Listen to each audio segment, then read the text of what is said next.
அகில சொந்தங்களுக்கு வணக்கம். இன்றைய நாளில் மிகுந்த துயரமான மனநிலையோடு இந்த காணொளியை பதிவு செய்கின்றோம். ஈரான் அமெரிக்கா இஸ்ரேல் இடையிலான மோதல் நேற்றைய தினம் தீவிரமடைந்த சூழ்நிலையில் ஈரானின் அதி உச்ச தலைவர் அயதுல்லா அல் ஹமேனி இஸ்ரேல் அமெரிக்க கூட்டு தாக்குதலில் படுகொலை செய்யப்பட்டிருக்கின்றார் என்ற செய்திகள் தற்போது உறுதிப்படுத்தப்பட்டிருக்கின்றன. ஆரம்பத்தில் இஸ்ரேலும் அமெரிக்காவும் அயதுல்லா அல் ஹமேனி படுகொலை செய்யப்பட்டதாக செய்திகளை வெளியிட்டு வந்தாலும் கூட அவர் நலமுடன் இருப்பதாக பல செய்திகள் வெளியாகி நம்பிக்கை அளித்திருந்த சூழ்நிலையில் தற்போது ஈரானிய அரசும் அயதுல்லா அல் ஹமேனியினுடைய படுகொலையை உறுதிப்படுத்தி இருக்கின்றார்கள். அரை நூற்றாண்டுகளுக்கு மேலாக ஆதிக்க சக்திகளுக்கும் ஆக்கிரமிப்பு சக்திகளுக்கும் எதிராக மத்திய கிழக்கின் ஒரே அமெரிக்க இஸ்ரேலிய ஆக்கிரமிப்புக்கு அடிபணியாத நாடாக ஈரானை கட்டமைத்திருப்பதில் அயதுல்லா அல் ஹமேனியினுடைய பங்கு மிகப்பெரிய பங்கு என்பதில் யாருக்கும் மாற்று கருத்தில்லை. இவ்வளவு மிக மோசமான பொருளாதார தடைகள், இஸ்ரேல் அமெரிக்க உளவு பிரிவுகளின் மிக கடுமையான சதி நடவடிக்கைகள், மொசாட் சிஐஏ போன்றவற்றின் சதி நடவடிக்கைகளை தாண்டி ஈரானை ஒரு மிகப்பெரிய தொழில்நுட்ப ரீதியில், ஏனெனில் இன்றைய ஈரானுடைய பாலிஸ்டிக் ஏவுகணை தொழில்நுட்பமாக இருக்கலாம், ட்ரோன் தொழில்நுட்பமாக இருக்கலாம், ஈரானினுடைய புதிய கண்டுபிடிப்புகளாக இருக்கலாம், ஒரு மிகப்பெரிய பொருளாதார தடைகள், நெருக்கடிகள், இஸ்ரேல் அமெரிக்க கூட்டு உளவு பிரிவுகளின் சதி என்பவற்றையெல்லாம் கடந்து ஈரானை ஒரு பலம் மிக்க தேசமாக, மத்திய கிழக்கிலேயே ஏனைய நாடுகள் ஆதிக்க சக்திகள் ஒரு நாட்டை பார்த்து அச்சப்பட்டார்கள் என்று சொன்னால் அது நிச்சயமாக ஈரானை பார்த்து தான். ஏனைய அரபுலக பொம்மை ஆட்சியாளர்களுக்கு நடுவே மிரட்டுவதற்கு முன்பே அமெரிக்க காலடியில் வீழ்ந்து கிடக்கும் அரபுலகின் அடிமை நாடுகளுக்கு நடுவே தனித்து ஒரு சிங்கமாக எழுந்து நின்றவர் அயதுல்லா அல் ஹமேனி. ஈரான் தேசத்தினுடைய வளர்ச்சியில் அடிபணியாத ஒரு வீரமிக்க தேசமாக ஈரானை கட்டமைத்ததில் மிக முக்கியமான பங்கு வகித்தவர். அரை நூற்றாண்டுகளுக்கு மேலாக இவர் ஆட்சி வீழ்த்துவதற்கும் இவரை படுகொலை செய்வதற்கும் இஸ்ரேலிய மொசாட்டும் அமெரிக்க சிஐஏயும் எடுத்த அத்தனை முயற்சிகளையும் தவிடுபடியாக்கியவர் தற்போது களத்திலேயே களமாடி வீரமரணம் அடைந்திருக்கின்றார்.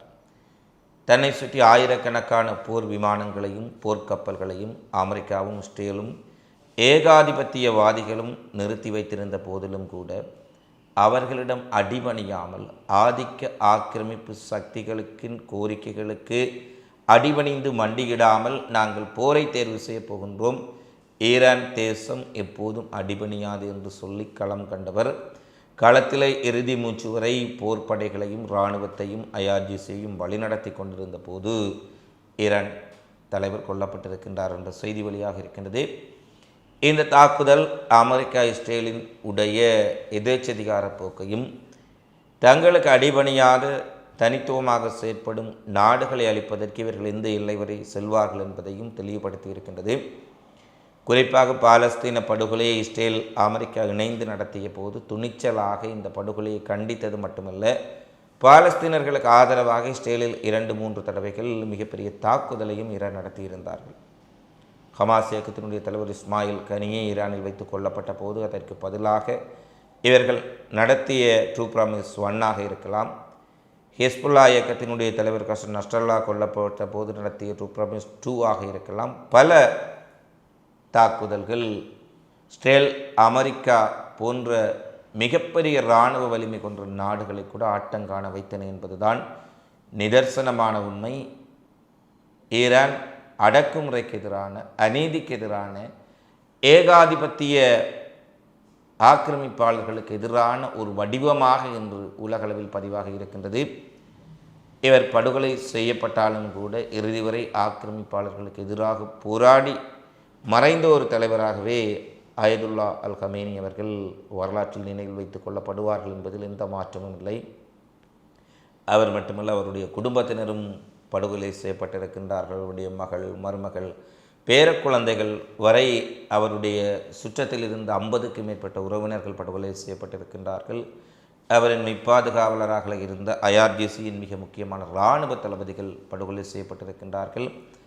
ஈரான் தேசம் என்றுமில்லாத மிகவும் ஒரு சோகமான ஒரு துயரத்தில் மூழ்கி இருக்கின்றது. ஈரான் தேசம் மட்டுமல்ல, ஆக்கிரமிப்பை எதிர்த்து, அநியாயக்காரர்களை எதிர்த்து, ஏகாதிபத்தியத்தை எதிர்த்து நிற்கும் ஒரு தேசம் என்ற நம்பிக்கையை கட்டியெழுப்பிய அயதுல்லா அல் கமீனியுடைய மரணம், அடக்குமுறைக்கு எதிராக குரல் கொடுக்கக்கூடிய, அடக்குமுறைக்கு எதிராக போராடக்கூடிய, அடக்குமுறையாளர்களுக்கு எதிராக நிற்கக்கூடிய அத்தனை உலக மக்களுக்கும் ஏற்பட்டிருக்கும் பேரிழப்பு என்பதில் எந்த ஒரு மாற்று கருத்தும் இல்லை. இவருடைய மரணத்திற்கு தகுந்த பதிலடி கொடுக்கப்படும் என ஈரானிய புரட்சிகர காவலர் படை அறிவித்திருக்கின்றார்கள். ஈரான் முழுவதும் 40 நாட்கள் துக்கம் அறிவிக்கப்பட்டிருக்கின்றது. 7 நாட்கள் பொது விடுமுறை அளிக்கப்பட்டிருக்கின்றது.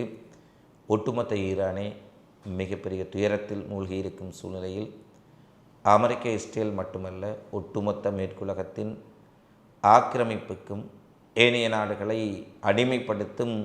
அடிமைப்படுத்துதலுக்கும் எதிராக நின்ற ஒரு தலைவர் படுகொலை செய்யப்பட்டமை மிகப்பெரிய ஒரு துரதிர்ஷ்டவசமான ஒன்றாக இந்த போரில் மாறியிருக்கின்றது. ஒரே நேரத்தில் நேற்றைய தினத்தில் மத்திய கிழக்கில் இருக்கக்கூடிய அத்தனை அமெரிக்க தளங்கள் மீதும், ஏறக்குறைய மத்திய கிழக்கில் அமைந்த அத்தனை அமெரிக்க தளங்கள் மீதும் ஒரே நேரத்தில் தனித்த ஒரு நாடாக நின்று ஈரான் தாக்குதல்களை நடத்தியிருந்தது. சவுதி அரேபியா, கத்தார், பஹ்ரைன், ஐக்கிய அரபு எமிரேட்ஸ், குவைத் என அத்தனை அமெரிக்க தளங்கள் எங்கெல்லாம் அமைந்திருந்ததோ அத்தனை தளங்கள் மீதும் தாக்குதல் நடத்தும் அளவுக்கு தனித்திருந்து ஈரான் தேசம் ஒரு வலிமையான ஒரு இராணுவ கட்டமைப்பாக கட்டமைக்கப்பட்டுள்ள சூழ்நிலையில் அவரின் மரணம் அந்த மக்களுக்கு பேரிழப்பை ஏற்படுத்தி இருக்கின்றது என்றுதான் சொல்ல வேண்டும். அது மட்டுமல்ல, ஆயிரக்கணக்கான ஈரானிய குடிமக்களையும் அமெரிக்க தாக்குதலில் படுகொலை செய்திருக்கின்றார்கள். 100க்கும் மேற்பட்ட குழந்தைகளையும் மாணவர்களையும் படுகொலை செய்திருக்கின்றார்கள்.